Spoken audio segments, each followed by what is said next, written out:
අපි දැක්කා දැන් විපක්ෂ නායකවරයා පාර්ලිමේන්තුව තුලදී මේ යුද විශේෂඥයෙක් විදිහට කතා කරනවා. එතුමා කතා කළා රේඩාර් පද්ධති පිළිබඳව, මිසයිල් වර්ග පිළිබඳව, සබ්මැරින් ගැන, ටෝපිඩෝ ප්‍රහාර ගැන එක එක ඒවා කතා කළා. ඇත්තටම අපි සතුටු වෙනවා දැන් විපක්ෂ නායකවරයාගේ තියෙන දැනුමට. අපිට මේ වගේ විපක්ෂ නායකවරයෙක් ඉන්නා මේ දැනුමෙන් සන්නද්ධ විපක්ෂ නායක ඇත්තටම සතුටුයි.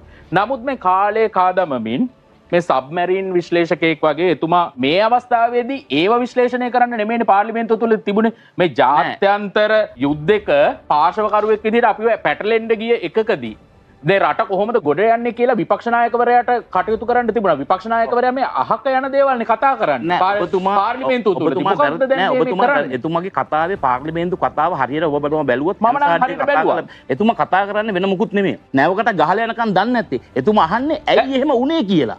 එතුමා මේ යුද විශ්ලේෂකයෙක්, එතුමා හමුදාපතිවරයෙක් නෙමෙයි, රටේ විපක්ෂ නායකයා. මේ ජාතික ආරක්ෂක ප්‍රශ්නයක්. ඉන්දියාවේ සර්ව සම්දර්ශන කරලා මේ ඉරාන නැව, ඉරාන සොල්දාදුව ටික ඒ රණවිරුව මෙහෙට ගෙනාවා පැය 11ක් මුහුදු තීරයේ තියලා. ඒතකොට මෙහෙ ඉන්න විදේශ කටයුතු ඇමතිලා තානාධිපති කාර්යාලයෙන් උත්තරයක් දෙන්නේ නැත්තේ ඇයි?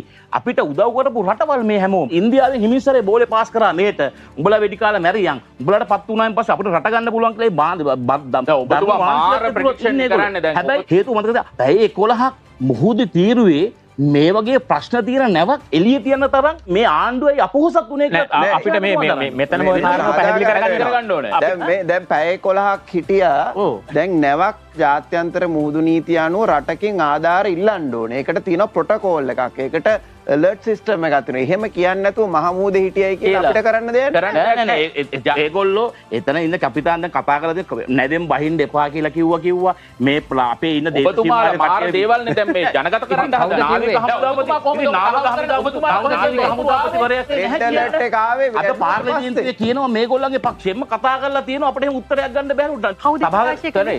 ඒ ප්‍රකාශය කරුවේ කෙනාට මට ඇත්තටම මතක නැහැ. ඔබතුමා කොහොමද එහෙම කියන්නේ? ඇත්තටම එහෙම දෙයක් වුණාද? ප්‍රකාශය කරන්නේ මට තව දෙයක් තියෙනවා. මේ විපක්ෂ කණ්ඩායම බොරු ප්‍රචාර සිද්ධ කළා මේ යුද නැම සම්බන්ධයෙන්. දැන් යුද නැමක ළමයි 300ක් ඉන්නවා කියලා පදනම් විරහිත ප්‍රකාශයක් කළා අජිත් පෙරේරා මහත්මයා. ඇත්තට එවැනි ප්‍රකාශයක් කරලා ටික වෙලාවක් යනකොට කිව්වා කැඩෙට් නිලධාරීන් ඉන්නේ කියලා. දැන් එවැනි ප්‍රකාශයක් කරන්නේ ඇයි? රටට බොරු රට නොමග යවන ප්‍රකාශ සිද්ධ කරන්නේ ඔබතුමාලාගේ කණ්ඩායමේ ප්‍රබල දේශපාලනඥයන්. කෙඩිට් නිලධාරීන් වේවා සරණාගත වේවා ඒ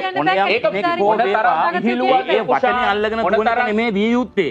ඒ ඉතින් ඇයි එහෙනම් වචනයක් කියන්නේ දන්නේ නැති දේවල් ඔබතුමා දන්නේ නැති දේවල් කියනවා නේ බලාගෙන යනකොට. නැත්තම් මේ ආණ්ඩුවෙන් වැඩක් තියෙනවද? ලෝක යුද්ධයක් වෙනවා.